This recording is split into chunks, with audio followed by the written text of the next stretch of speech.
Hey friends, my name's Georgie. Welcome to the Just Breathe podcast, where I'll be talking all things breathing to help empower you guys to use the power of your breath to harness your bodies and minds. In today's episode, I'll be chatting to Dom Berry about his experience with Vipassana. That's a 10-day silent retreat, the power of floating, as well as living in monasteries. It was such an incredibly powerful conversation, full of insights, and I hope you enjoy it as much as I did. Now, if you haven't already, don't forget to like, share, and subscribe. It really helps to build our breathing community. The more people talking about breathing, the better.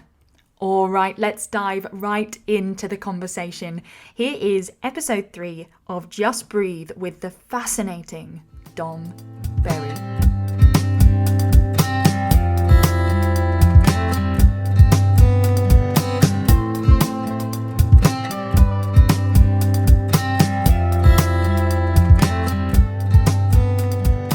Dom is in the house. Hey Dom, welcome to the Just Breathe podcast. It's so good to have you on. I should more say on the Zoom, really, more than in the house. Hey, Dom is on the Zoom. Yeah. Is that cool? Does that work for you? Yeah. Love it. Awesome. Works Welcome. perfect. Yeah. How are you doing? So good to have you on. No Thank you worries. so much for coming and chatting to us today. No worries. It's my pleasure. Yeah, I'm very interested to hear about this and this exciting project. And I'm pretty good. Yeah. Good. Yeah. I had a bit of a crazy day yesterday, but just I chilling out. mean, it's just crazy times in general right now, right? It is. Yeah. How are you finding everything in terms of that? Do you know, I'm actually enjoying the slower way of life, I must say. Lockdown from the beginning has been a bit of a blessing for me in slowing down. It's definitely been a good practice of being more mindful, being a little slower.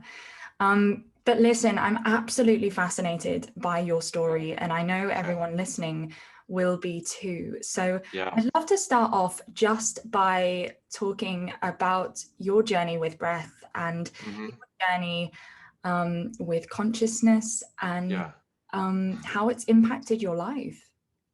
Yeah, absolutely. What's interesting about this is the more I've kind of gone deeper into that journey, the more I realized it began a lot sooner than I became conscious of the fact that I'm developing into a journey of consciousness. What I mean by that is that, like, I first became aware of what it was when I was, say, 20, but the journey started to happen a lot before then, and I wasn't aware of that. And I think, like, reality started to kind of shift for me in that way. And I sometimes think, are we choosing this path, or is nature choosing this path for us? Choosing that. And you were working in film at the time, right? Is that correct? So actually, no. So this all started a long time before that. Like, a lot longer than before I was working in film. But I was studying film. I went to university to study film.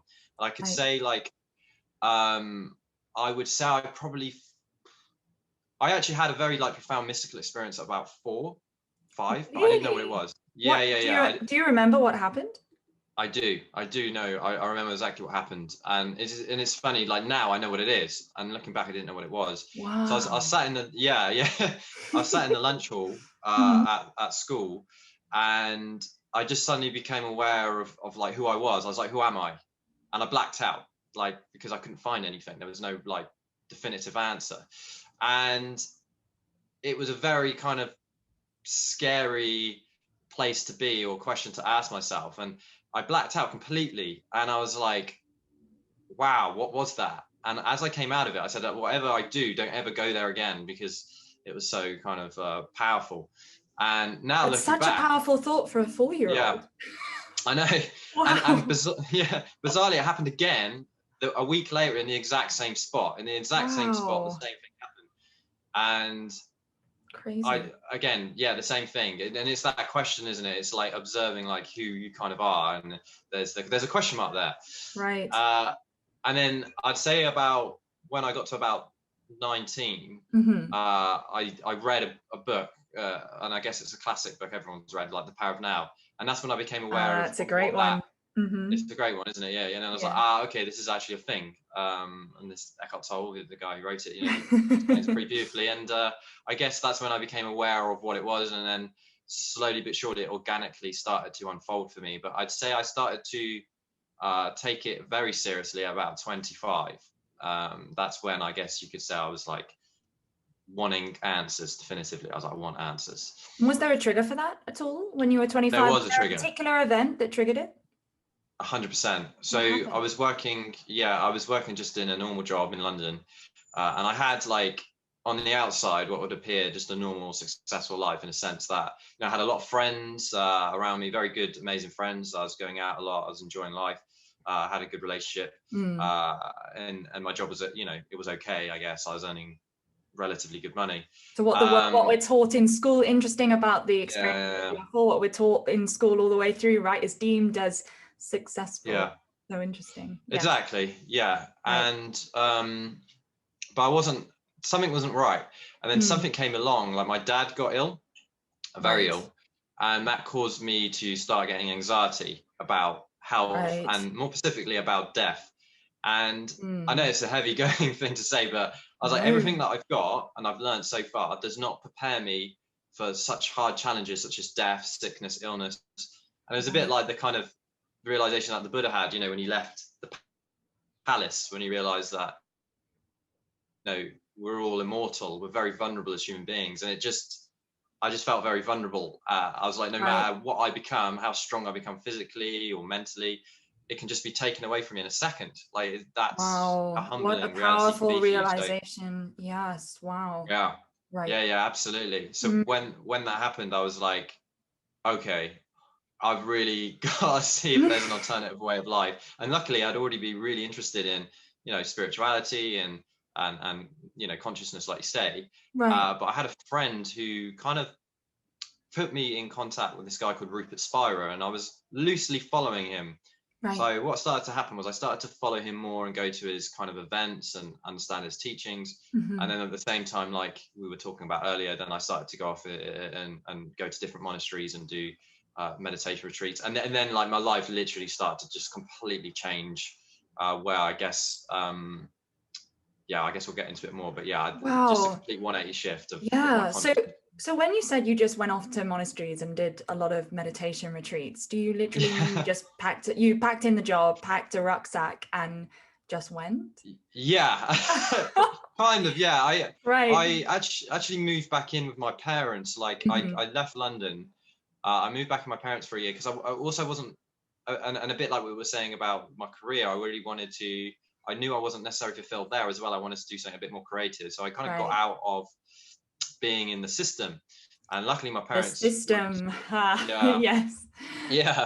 and I did spend about a year there where all I do is just go off to retreats and spend that time meditating, and it was all in England. I never left England to do that, including the monasteries as well.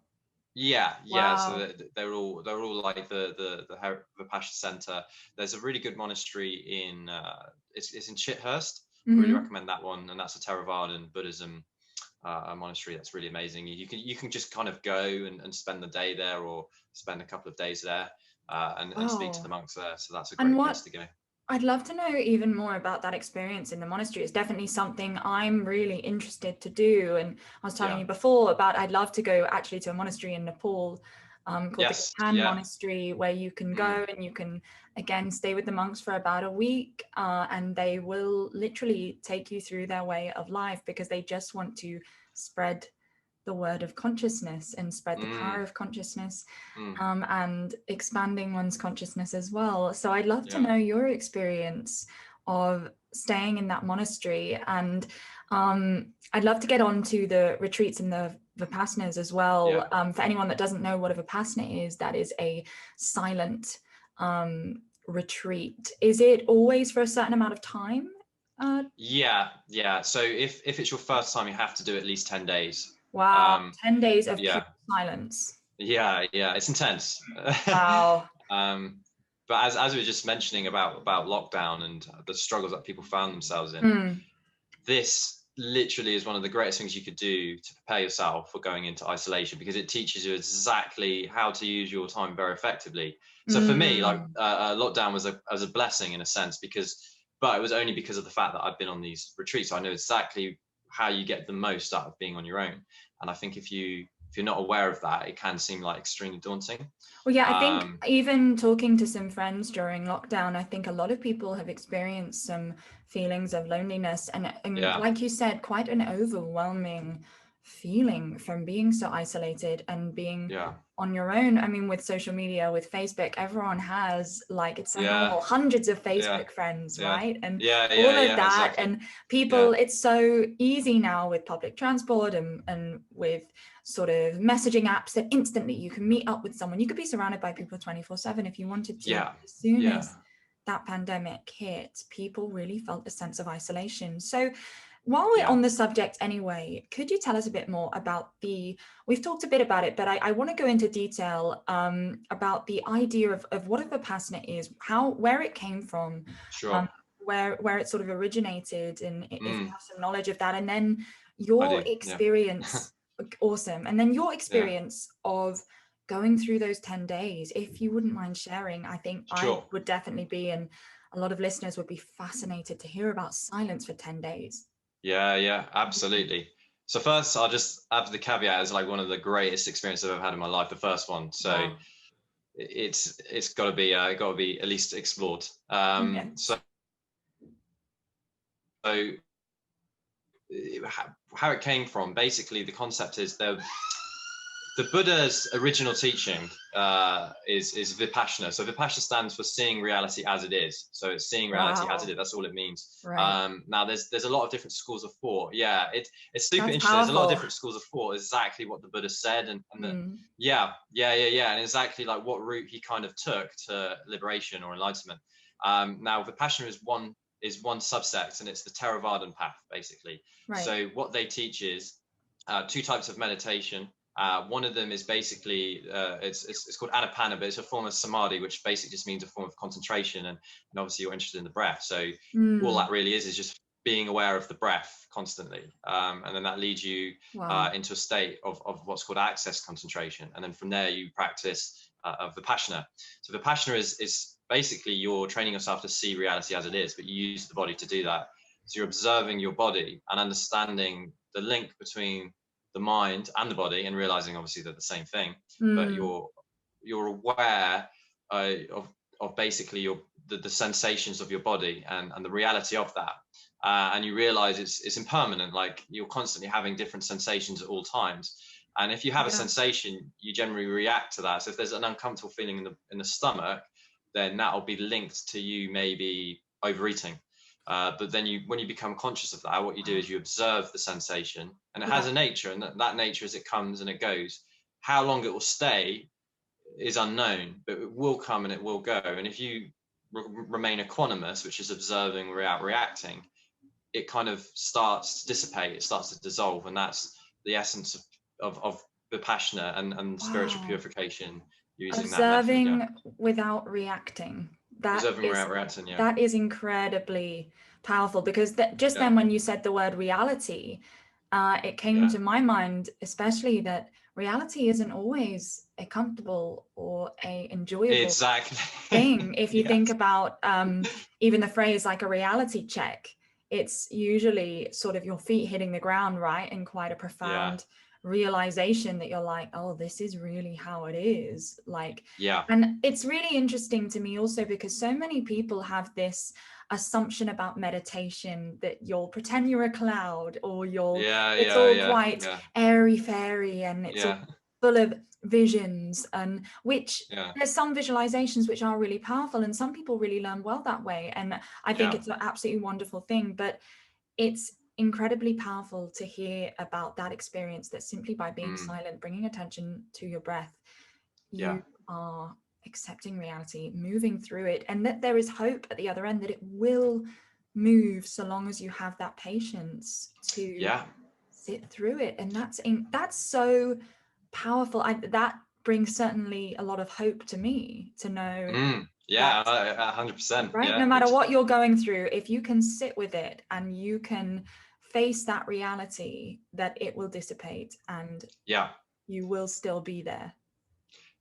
Absolutely. And it is funny because going back to that first technique where you are training yourself to be aware of the breath, like what you'll find is, so when you do try and observe these emotions that are coming up that are very uncomfortable, and in Zen they do it without, so with Vipassana it's quite a structured method in a sense that you're doing it from head to feet, feet to head. But in Zen it's a bit more loose in a sense where you just observe whatever it is that's coming up in your experience.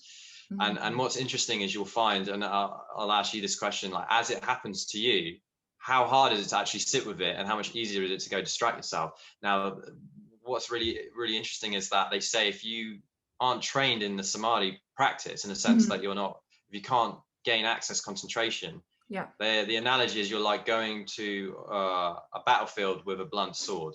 So if you can't concentrate, so concentration is probably the biggest skill that will allow you to do this method.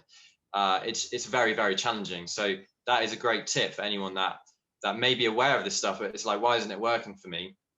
Well, maybe it's just because you're so distracted. You need to kind of prepare the soil for you to be able to pull this off, because it's really hard. It's really, like you said, when you're sat there and you're in absolute pain, because you sit there for hours, you know, especially on these retreats, a lot of stuff comes up. If you're not prepared for that, it's extremely difficult, and you'll I wouldn't say you'll fail, but it will be very challenging. Of course. I mean, but any form of growth, of course, doesn't come without challenge. And when you were talking just there, actually, I wrote a blog post recently about a study by Microsoft. It's very well known about the goldfish and the modern day human's attention span, and saying that today in 2020, the average attention span is 8 seconds. And I think I can see that span of a goldfish is 12 seconds. So we actually have generally a shorter attention span than a goldfish, with social media, with constant emails, you know. And so thinking about sitting in just a meditation, focusing on your breath for hours, when what we're used to in a day to day is just ping, ping all the time. You know, there's an Instagram notification, and there's the ping of the WhatsApp, the email, your phone rings, or maybe so many people even will be in a task and you're so used to just looking at your phone. The phone is always, there's always some sort of technology switched on or around you. So just sitting there for hours, focusing on one task, that I think today is the ultimate challenge. Yeah, agreed.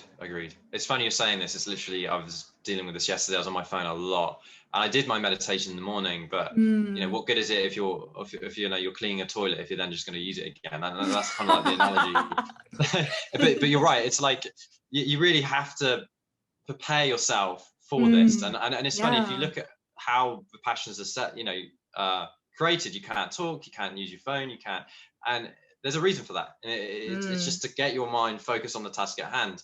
And when you realize the importance of this, then you're like, okay, this is really something worth looking at. You know, maybe using my phone less, trying to do something that will stimulate more higher parts of my brain, say such as reading, rather than just binging on YouTube videos or whatever it is that you're choosing to do. You know? Sure. So you, how about yourself? Do you find that, like, if you try and say, as emotions come up, they're very difficult to kind of process, like, do you find there is a correlation between your ability to focus and your ability to kind of be present in the moment, if you see what I mean? Absolutely, of course. So if there's a thought sort of clinging on in my mind, and I actually had this the other day, and it doesn't even have to be anything deep. It can be a thought that you know you're supposed to do something, but that's a future thought. That's a planning thought. That's not a thought in the present moment. And I find sometimes if my to-do list gets too hectic, I'll find my mind is racing. And I'm doing a lot of meditation at the moment, and a lot of sort of functional breathing, and it really, you know, they're the same thing, just with a different connotation. But I have found great comfort actually in my breath. I almost now think of my breath, this may sound strange, but as like a friend, as a almost separate entity to me. It's the breath is always there, no matter what happens, from when you're born to when you die. The breath is always there. You're always going to be breathing. You can always come back to it. You could have nothing. You could lose your house. You could lose all your money. You could lose everything you ever own, and you'd still have your breath. And I think that to me is a very powerful thought, that I can always come back to my breath. And because, like you said, I've experienced that feeling, sitting through that feeling, even sometimes when it's so incredibly painful, and all I want to do is look at my phone or get up and eat something sugary or all Yeah. those little things and just do something to procrastinate. And instead I Yeah. sit there and I sit in the discomfort and I welcome it and I accept it. And you're right, when I get through that, the clarity and the space and the coherence that comes to my mind, it's like my feet landing back on the ground and coming, like you said, Yeah. actually, even though you're facing reality, for me as well, it's coming back to reality and Yeah. landing back on the ground to coming back to myself and my oneness with the universe, I suppose. Yeah, I totally agree. They say, isn't it? All you need to do is wake up and just check you're still breathing, and then that's it. You And should be then grateful it's going to be about an your incredible day, existence. right? Yeah, yeah, exactly. Yeah, and the Yeah. breath leads you some incredible places of expanding your consciousness, and it's funny.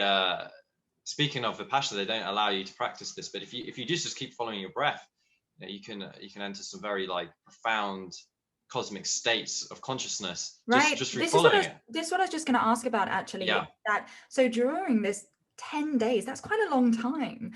Yeah, it is. Yeah. What is the most sort of profound thing that came up for you that had the biggest, what was your biggest takeaway from that 10-day experience So personally? yeah, it was a day. I had a pretty profound kind of, I guess, in a sense, awakening to the human potential. So the first one really just showed me the Wow. potential of a human and how far it could go. And I realized like there is so much potential as a human being. It's just, I think it would leave people astounded. I think people would just be, their jaws would drop. And it's quite a Right. shame, and it's saddening to realize in our society we aim so, the bar is so low.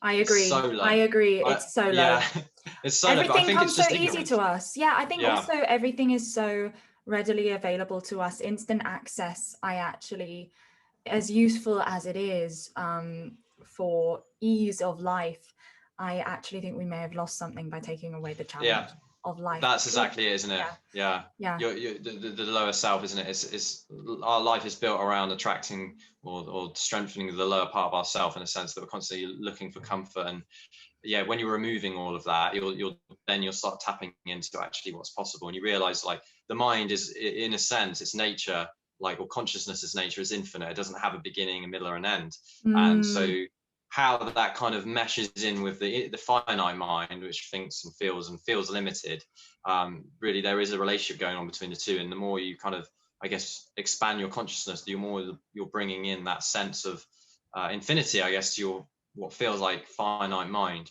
So what mm, starts to become possible for you is unlimited. And yeah. so the first one was really just the awakening to that possibility, and then I guess I just kept on pushing that boundary and keep going and keep exploring that, and trying to change my lifestyle in a way where I'm living a bit more of a pure, nicer life to not only myself but to other people. And it's a constant challenge. Wow. It's very challenging, and also trying to get to the bottom of the truth to not only my experience but to reality. And that's been very fascinating. But Wow, wow, wow, wow. yeah. And did you feel when you were sat there and you had this huge realization of that human potential was so much more than you Mm, thought it was within yourself? Did you feel yeah. like you wanted to take action straight away and Yeah. make changes? And did you Yeah. feel like after you had that realization, there was no going back? Yeah. Oh yeah. Yeah. Wow, Absolutely. that's Yeah. so Yeah. powerful. Definitely. And for me, that when that happened, I wanted everyone to see what I'd seen. Mm, So I'd tell a lot of my friends about it, and I'd try and convince them to maybe go on one of these retreats or do something in that world. And mm. I got a very interesting lesson from that, and I realized that everyone's at different points. On their spiritual journey, Yeah. just on their journey of life, actually, really, I suppose. Yeah. I think Exactly. I like to be careful with using the word their spiritual journey, because some people may not relate to the word spiritual. Some people Yeah. It's may very just, overloaded. yeah, there's Yeah. so much, especially now mindfulness is very trendy right now, which Mm, is a wonderful thing. And mindfulness is so incredibly powerful, but I do think people can feel overloaded and overwhelmed and almost intimidated by the mm, term spirituality. And absolutely. I think it's important as well for people to know that just being on a journey with yourself is enough. Absolutely. Yeah. It's a self journey to but I think if and this is something that I was speaking about Rupert Spira, the guy at the beginning, who I got a lot from following him. He makes a really nice point. It's like, if you look at the heart of every search, everything that we do, you can always trace it back to the fact that we're looking for something. We're looking for something deeper than what it appears to be. So you looking at your phone, or you know, or me in my career trying to achieve success. It's like we're trying to achieve something, and that something is to be at peace with ourselves, finally, to liberate ourselves. So the heart, everyone's heart is always calling for the same thing. It's just we're all doing it in different ways. Like, I don't think there'd be a one person alive that wouldn't want to be happy if you could give it to them, right? So it's like we're all searching for happiness. It's just how you do it. So in a sense, you're right. Like, spirituality, the word is like completely heavily loaded and misinterpreted and diluted. But I think ultimately we are all searching for the same thing. So in a sense, we are all seekers of something. We're seeking something. And I think the more you get to the heart of it, you realize that you're like, oh my God, everyone's just looking for the same thing. But and I guess it's sorry, and how fascinating though that you found a slice of that discovery not from looking outside of yourself, not from, you didn't Google it, you didn't travel to some crazy place to find it. You sat and you looked inward and you found it within yourself. And I think that's something that's an interesting point, especially in today where everyone is, especially in big cities like London, are chasing. And actually, could the answer be within yourself? What's your opinion on that? That's it. You hit the nail on the head. It is in yourself. It's there within you. A good way to look at it is that if you understand consciousness or awareness, you just take awareness as itself. If you can directly experience it, you'll find that its properties, whatever reason, it's just peaceful. It's at peace at all times. But it's the sensory experience that is in a mess. So your senses are the things that can get tangled up. But if you can take your focus out of the senses and put it into kind of awareness as it is, you'll find that its properties is peaceful, and it's always there. So the analogy, in a sense, is that the sun will always shine, even if it's cloudy. You know, the sun is always there. It's never going to go, but it can be always there. It can appear very chaotic and that it's sad, or it's raining and there's thunder, but at the heart of all your experience at all times, there is a deep undercurrent of peace, and it can be found at any point. You just have to learn, in a sense, I guess, learn how to do it. But it's such a paradox, because it's it's who you are. So it's like, do you have to learn to be yourself, or do you just have to just realize who you are, you know? And that's maybe it's about trusting who you are. I mean, exactly, like, what an empowering thought to know that, you know, you don't necessarily, and of course I absolutely am not putting a downer on therapy and on reaching out for help, or on any sort of help that people look for, but how empowering just to have the knowledge that somewhere in there the answers are inside yourself, and all you have to do is be quiet and listen. And how incredibly empowering could that be for so many people? And what do you think, possibly, that we've all just got a bit too complicated? That's basically what happened. It's funny, it's in our nature too to do that, like to overcomplicate, overthink. Absolutely. They say that our intelligence has hijacked us. So that's powerful. Wow. Our intelligence has hijacked us. Oh my goodness. I have to give credit to a man called Sadhguru, who I really like that guy. You know, he's a great one. Absolutely. He is. Yeah. So our minds are fragmenting reality. Our, if you want to call it, our mind understands the world in duality. So not one but two. So it appears as though there's a thinker somewhere in here, and then a reality outside of you, or a world outside of you, and it creates this duality, and it separates you from existence, and it creates everything into different parts, and that's what causes the suffering. And because what happens is, when you're kind of born into this world, like you'll find that your mind, your intelligence hasn't taken over you yet, because there's a lot of people report, providing you had a very peaceful childhood. Mm. Like obviously some people have very traumatic childhoods, but Of and that's course, kind of of a different course. story. But if you do that, you'll notice when you were younger, you're a lot more freer. You're a lot more, because you weren't in here. But what Yes. happens is Yeah. when that starts to take over, you start coming out of your body. You start coming out of like the truth, which is you are connected to everything, and you start becoming limited and fragmented. And that's where the knots start tying. And then on this journey, I guess what you're doing is you're becoming conscious of all the knots you've tied and then untying them. Right, absolutely. I mean, that's always mentioned a lot. I've heard in yoga classes, actually in acting an awful lot during my acting training. There was a lot of on finding the curiosity of a child, because ultimately that's the way to bring you to the present moment. And if you look at a child, they are always present. They could sit there and play with a rock thinking it was a spaceship for hours, and they would be absolutely happy as Larry. And it's so moving to actually watch children just playing and just being so present. And I agree, it's something I think we need to discover as adults. Do you think it's rediscovering maybe that sense of being curious about things and maybe opening our eyes actually to what's around us? And I know before I really became more conscious and more aware, I used to walk down the same street every day and not even notice what was around me in terms of nature and how incredibly beautiful actually that street was. And now I've sort of opened my eyes a little bit more and expanded myself and slowed down. That's really opened my eyes to being a little more curious just about the world I'm living in. And that brings so much joy every day. Yeah.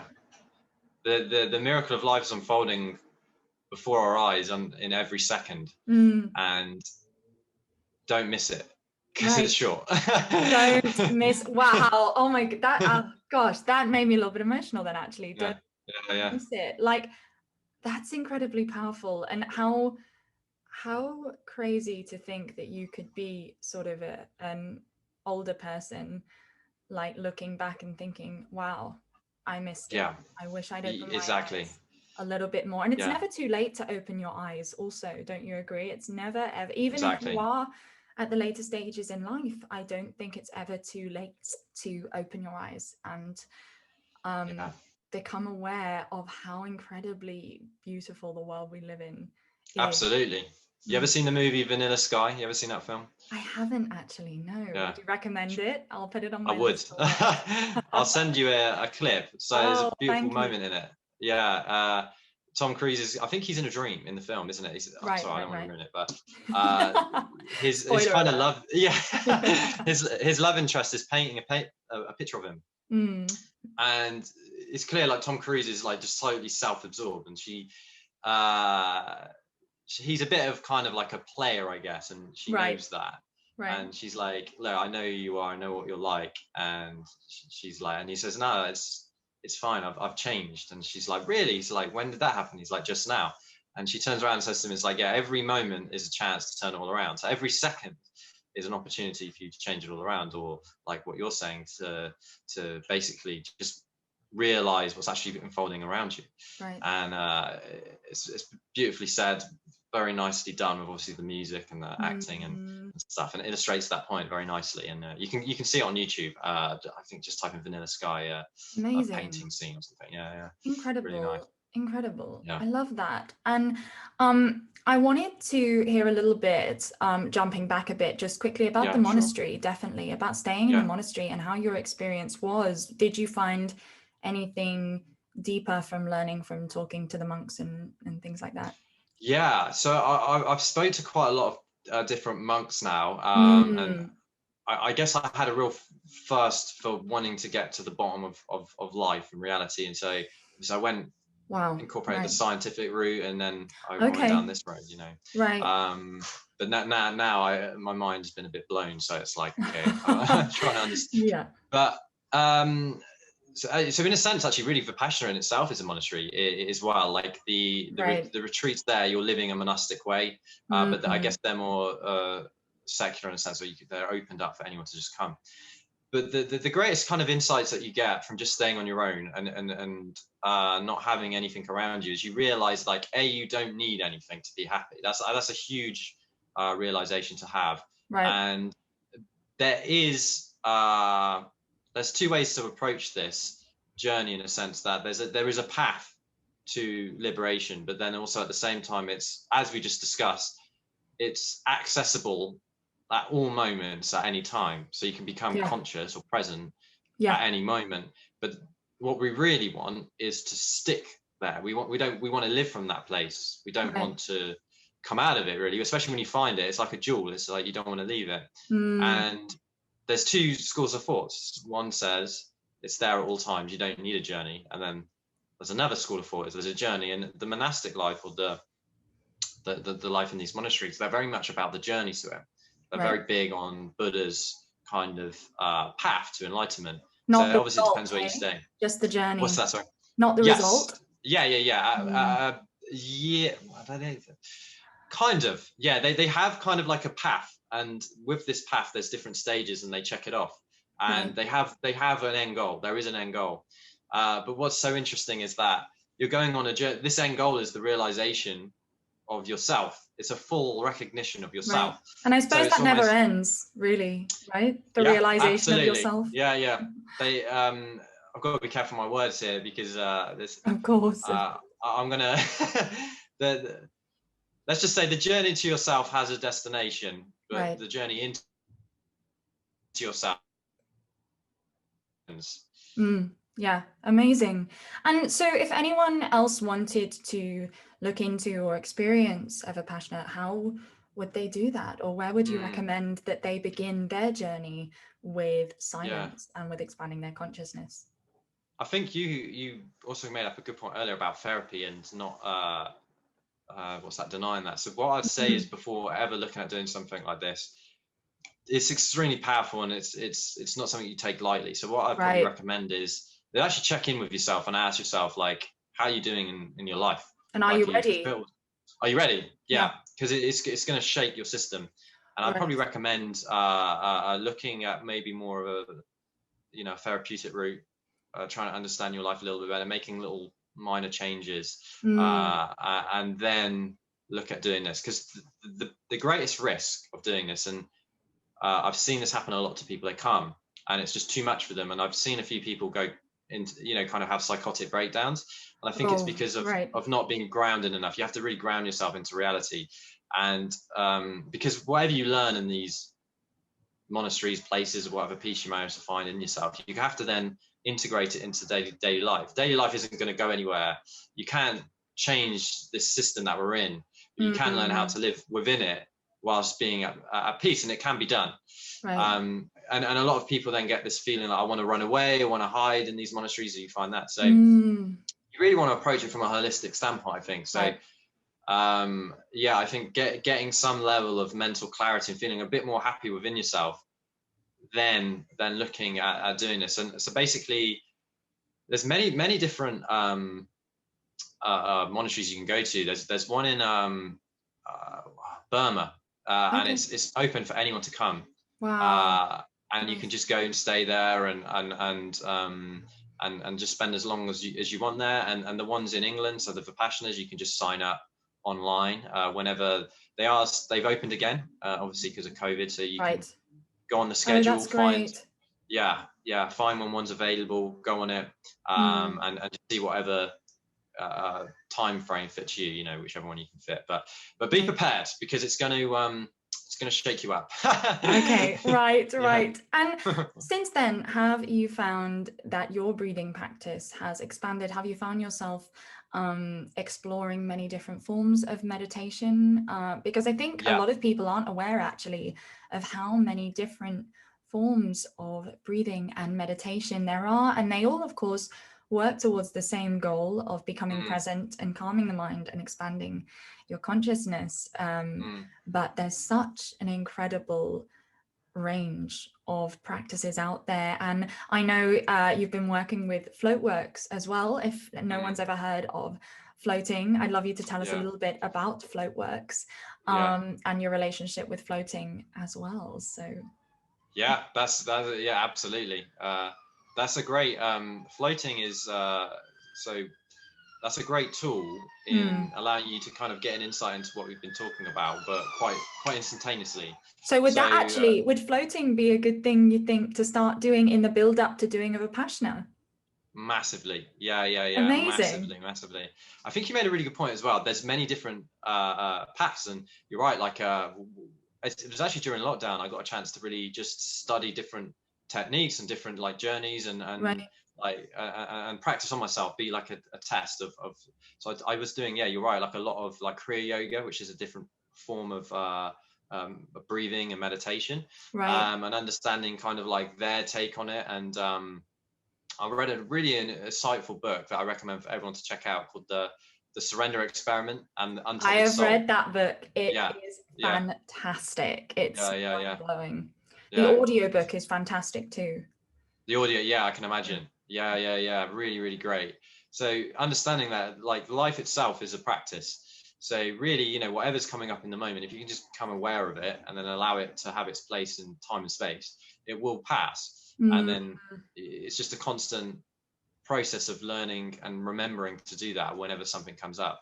And you yeah. don't have to kind of go away and spend some time in silence. But if you can and you do, that's going to be amazing, because you're going to really get to the depths of what's possible in your mind and what could be possible in your life. So yeah. Yeah, and the float tank is a good tool for doing that for an hour. Could you tell everyone listening a little bit Yeah, more about what floating is and what it consists of? yeah, absolutely. So floating, it's a really fascinating kind of concept. Whoever came up with it is a genius. I think the guy's called John C. Lilly, and I Right. think, but he wanted to replicate the experiences of LSD. So he Right. found if I could just Weightlessness. deprivate the senses, could weightless, yeah, and did it work? And it didn't quite work, but what it did do is you heard of that word samadhi in yoga. Mm. In a sense of like there is an experience of basically, if you have an experience, it's of consciousness without content. So if your five senses dissipate, which Right. is something that can happen if you meditate a lot, basically you have this experience where you're aware but with nothing to be aware of, and they call that a samadhi. Wow. And so if you actually look at what's happening in the tank, so the water is skin temperature, right? So Right.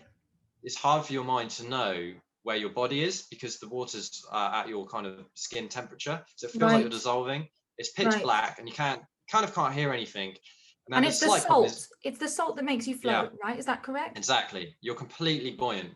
And Right. we have to get the kind of levels right to make sure it's almost like floating on a cloud. So it Wow. feels way a lot of your senses are kind of dissolved to say, like normally our senses are 100%, they're dissolved to say like 30. So you Mm. get more of a samadhi type kind of experience where Yeah. it feels very similar to deep sleep, like in that state where you're in, where you're kind of like, I guess this is actually a really fascinating thing. When people are in deep sleep, and this is something that the Tibetan yoga practices are very big on, is you can actually remain aware during your sleep process. So Wow. That's yeah, crazy. it's super interesting. So going from like waking to sleep to deep sleep to dreaming to waking up, you can remain aware throughout that whole process. And in Tibet, they're very big on that. And I think you mentioned about going to Nepal. I think they would Mm. probably mention this. Right. It's a good kind of testament to how kind of conscious you are, because if you don't, because a lot of the time our minds are just kind of like going in and out of being aware to being like what feels like unaware. So Right. yeah, when you're aware from this this kind of constant process, you have a realization, like when you're in deep sleep is just consciousness without content. And then Right. when you kind of go in the float tank, you have a very small glimpse of that. So you're kind of what feels like going into this place where nothing kind of exists, but you're still aware. But it's Mm. very deeply relaxing, super relaxing. Your whole body just feels weightless, and you can approach the float tank from many different ways. It's really good for your like muscle recovery. It's good to just get away from the Right. world, to relax. It's a Right. great tool. Have you done it yourself? Yes, I've Have been you? to a few Nice. floating sessions, and Right. you know, at first I was led there in this tank, of course, and it's quite a strange thing if you think about it, like lying in a tank in the dark. At first, you're sort of like, what am I doing? Yeah. And Yeah. I was led there thinking, what am I going to do for an hour? What? Yeah. And Yeah. I was thinking, like, because I have never been very good at having a bath. like I've never been able to stay in a bath for very long. And I think that sort of feeling came back where I was led there going, what am I going to do for an hour? And of course, I've been exploring breath for quite a while now. And so I brought myself back to my breath practice and just simply brought my attention onto my breathing and focused in on where I was at in that moment, even if I was feeling a bit jittery, because it was a new experience, which a new experience, of course, can be a little uncomfortable at first. Yeah. I was led there and I brought my attention onto my breath, and I just went to this place, like you were describing actually, of pure weightlessness and of as well, did you say consciousness without content? Is that consciousness without content? Yeah. Yes. Yeah. That's the exact actually experience I had, is just purely being there and being in it was space. I was experiencing space, I think, so like a real space within myself and space within my mind. And I felt my body actually physically expand in a way. It was like there was more space between all my joints, between my vertebrae.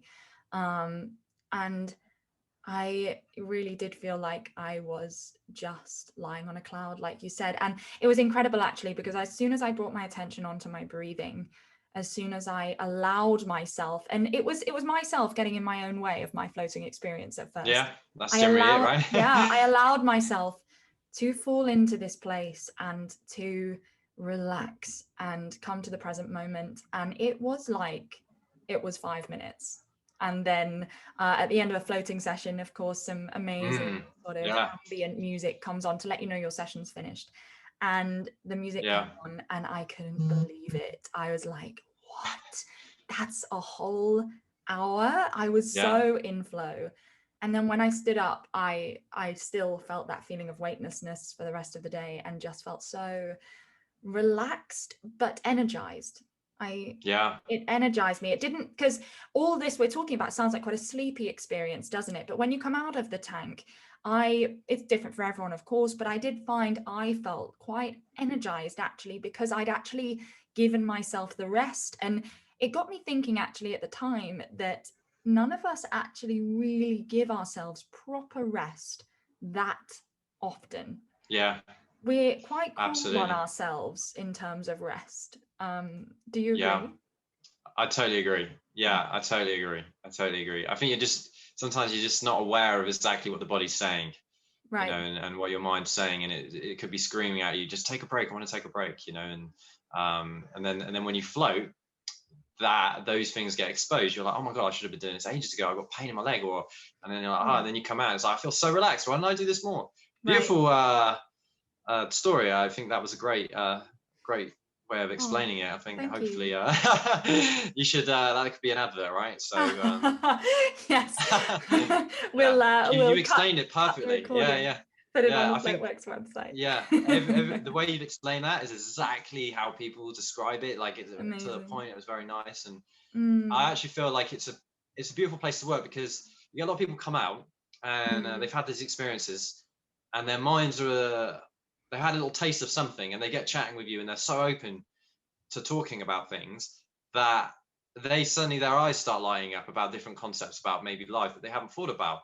And I've had some just amazing moments where I've met people, they've come out, we've had this incredible chat, then they go on their way and they go on this new journey, and they come back to me like a month later and I don't even remember them, and they're like oh, I checked out this guy you recommend. I was like, really? And they're like, yeah, it's, some people even say it's changed my life, and I'm like, what? Wow. And it's like, to me that's like, that is freaking awesome, like so fulfilling. I like this guy came out the other day, like I didn't even recognize him. He comes like kind of punches me in the arm and he's like hugging me and stuff, and I'm like, this guy, and he had done the same thing, and he'd like been on this like mad journey. He'd been on he'd been on a retreat. I can't remember, but it is. It's a great place to work, and see like people come in. Maybe they're a bit stressed. They come out and they're very like just fulfilled and happy in that short space. So it's a great place. And you're right. It's a great tool, because like going on a retreat, doing these 10 days and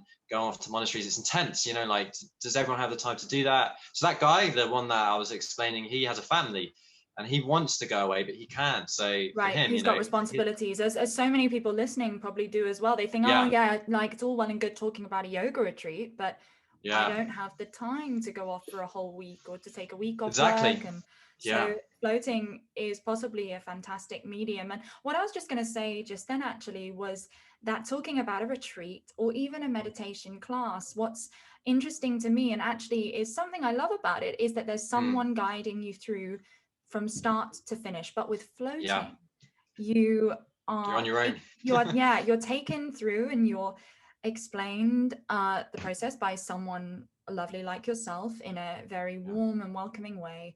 And then though you are left to your experience, whatever you wish to experience. You are not projected upon in any way, and you are literally left to explore and be curious about what floating is for you, because I'm sure it's slightly different for every different person. And that is so powerful in itself. And you know, looking back, I think maybe that's where my initial discomfort came from, is that when the float guide left me, that I was like, where are you going? What? And of course, don't leave me. Of course, you know, you don't expect them to stand outside the tank and hold your hand, but in a sense that through other breathing practices and guided meditations, I've always felt like I had someone else with me when I'm sort of outwardly going to a studio or an external place. And so to just be left to my own experience was something really, really powerful that almost made me take responsibility of my own practice and actually trust myself to fully absorb what I was experiencing without the need for someone else to say, it's okay, you can feel this. I totally agree. Absolutely. I can imagine it does feel very daunting. Sometimes it's hard for me to empathize to what extent some of the customers might feel when you do leave them, or like what they are. They must be very nervous. And I remember a customer a long time ago, she was super nervous, you know, going into the tank, and was just so profoundly grateful of the fact that we were there. And like for us, it's hard for us to realize that. And I think that's, and speaking of this whole journey, and it's like some of the yardsticks to kind of see where you're kind of progressing, I guess, in a way, is like how compassionate can you be towards other people? How well can you relate to how they're feeling? Right, that's all part of the journey. I think incredibly important. I've heard from a lot of people actually that when they do start to breathe in whatever way they choose to explore their own breath and their own consciousness, that they do find their compassion expands, absolutely. And that they feel a lot more compassion for other human beings, and as a result their relationships with family and loved ones and friends deepen. And I know that's something I've really experienced through my journey. And how about you? Have you found that you found a deepening in your relationship to other people? I echo that 100%. I can't agree more. Absolutely. Massively. That's been one of the most beautiful things, I think. And going back to, like, we were talking about that first experience on that retreat, when I realized like the depths of suffering that humanity can go through is just so profound that it just leaves you speechless. And to understand that actually, that's what I really understood in that moment, was like humans can really suffer. And when you realize that, a lot of the time when people do things that you don't like, it's not that they're doing it against you, it's like they're just in pain, you know. And we find that really hard to understand, and it's hard to believe someone that may be acting in an evil way might just be because they're just traumatized and in absolute pain. You understand that it's the first step of allowing, because then you can give them space or understanding to at least take the steps of kind of to heal from that wound or whatever it is that they're coming from. So a journey of healing. Absolutely. And I think especially in the times we're living in right now, we all need healing in some way. I agree. Massively. Incredible. So the sort of question I wanted to finish on was from your journey, which I must say is so inspiring, hearing your journey. And I'm sure I know I feel with my journey, I've actually only just sort of stepped onto the start line, and that there's so much more to explore all the time. I find that exciting. But I wanted to know, taking from your journey and from your experiences, how do you feel we could take this work that's been around for thousands of years, and these teachings and these practices to impact people's lives in a positive way in this day and age? What's the sort of, put in the simplest term, what's the thing that people can really take away from bringing awareness to their breath and starting to just explore themselves in that way? It's a really, really great question. I think this is it, isn't it? This is the golden one. It's like, I'll say it in the simplest terms and then expand on it. Absolutely. Search for the truth, because the truth will set you free. Now, what I mean by that is, what I've found for myself is that if I could pinpoint exactly what it is that I found that this journey really entails, is you're just trying to find the truth. Right. That's it. As a byproduct, the truth is the thing that will set you free. So as we were saying earlier, Vipassana, or see reality as it is. Once you see reality as it is, you realize it's actually on your side. And not only is it on your side, you're connected to it. Right. So really, everything that's going on is because of misperceptions about what life's really about and people's natures. So people are running around kind of like almost in like an unconscious dream state. And if they could just wake up to the truth, to what's happening around them, and to the truth to themselves, because it's very, very humbling to realize how connected we are to everyone. Because if you realize truthfully from your experience that you are the person you're sat next to, why would you ever hurt that person?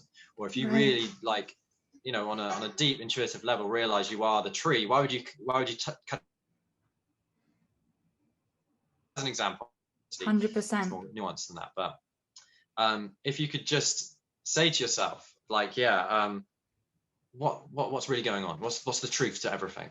And allow that question to start your journey, you'll make profound progress, and it will lead you to where you need to go. And it's funny, like, I won't go into it and say, like, I know all the answers, because that's what I was just going to say, is that in hearing you say that as well, I think it's important for people to understand that, and correct me if I'm wrong, but in searching for this truth, you're not looking for a logical answer that you can write down on a post-it note. It's not, you're not going to sit down today and focus on your breath and think, what's the truth? And you're going to go, oh, that's what it was. Great. Yeah. And exactly. It's an expanding journey. Would you agree in that there's not a direct and straight answer, that it's a curiosity that is open to explore, and that by exploring that curiosity, incredible experiences and deepening in your connection to yourself can come up?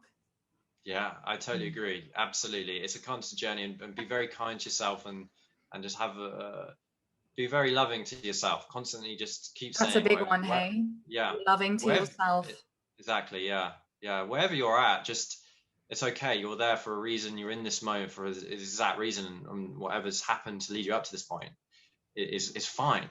And I really realized that it's very rare for you to ever just get pure unconditional love, not from the outside world, but for yourself. Like, it's okay, whatever's happened to you, whatever you've done, it's okay. Just accept that and just keep going, and you're doing good. And I think it's very easy, isn't it, like you say, or in this journey or whatever you're searching for, is you can really beat yourself up.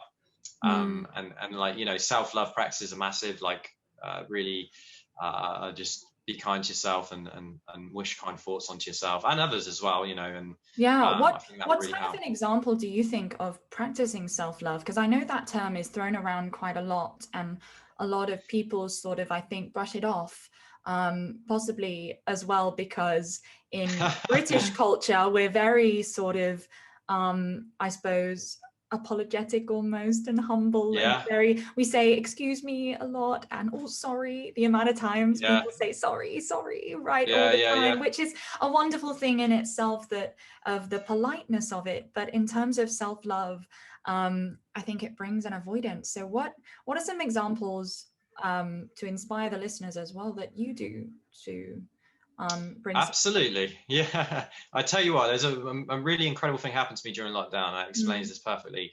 So I had a very strict schedule. I was like getting up, doing like 4 hours of meditating, doing yoga, doing breath work, doing loads of different things to try and kind of like I guess if the root of that was me trying to improve my experience myself. Mm. And then one day something happened to me where I just suddenly thought to myself, like, I felt just so profound in this moment. I was like, why do I need to do any of that? So I just stopped. And I thought to myself, like, if I stop now, that means I won't improve in the future. Like, I was like, this can't be it, you know? And I understood like why Eckhart Tolle sat on a bench for 2 years. I'm like, oh my God. Were you trying too hard almost in exactly, yeah, your practice? Yeah. So I said, from now on, I'm going to take like a day of each week, or maybe whenever it feels right, I won't plan it, to just do a day where don't do anything to try and improve yourself. Just do whatever you feel like doing in the moment. Now, this can be a dangerous thing to say to people, but I trust the listeners of your podcast, and I think if you're on this kind of journey, that you're not going to kind of like, if you get an impulse, go do something crazy and wrong. Right. But like, so you might feel like, I'll get up at 10, I'll go eat some ice cream, I'll go to the cinema. Just because your body wants to do it, and it's just fun, and then you're just enjoying it. It's just really self-love is honoring yourself and the humanness that you are, because we are a human at the end of the day as well, having this experience. So you need to take care of that. Otherwise, it's painful. So all these things, like we was talking about the phone, they're okay. Obviously, it's just how much you use them and how the approach you take. So and I suppose floating as well could be a great form of self-love, to allow yourself to go to to float works and float for an hour. Come to float works. And they have the most we'll sort you out. they have the most beautiful room afterwards where you can go and get a cup of tea and just sit in the silence for a moment and just sort of reflect on your experience. I think that's a real novelty that's really lovely about floatworks, is that space they give you after you float, actually, to just sit and sort of come back, so that you're not sort of in a practice and in a lovely flow state and then you snap back out of it. Because that can happen with meditation and breathing as well, is that we do our practice, a bit like treating it like going to the gym. We do our practice, we stop and we go, that was really nice, and then we snap right back into this sort of stress that we're living in, rather than actually sort of adapting it into our day-to-day. And that's a big mistake I think a lot of people make. And of course there's no right or wrong, it's all a journey, but I think it is something to say where whatever you discover when you're exploring any sort of breath work, take those discoveries into the rest of your day, because they could massively improve your day at work, or they could improve, they could deepen a conversation with a loved one, they could improve even the taste, the richness of your food, because if you're more present in that moment, you're just more alive. Would you agree? Absolutely. You're awake, like you said. The richness of life, like you say, because life is extremely rich. And like we said earlier, don't miss it, you know, like don't enjoy it. Miss it. Don't miss it, and the truth will set you free. There we go. Incredible. Dom, thank you so much thank you.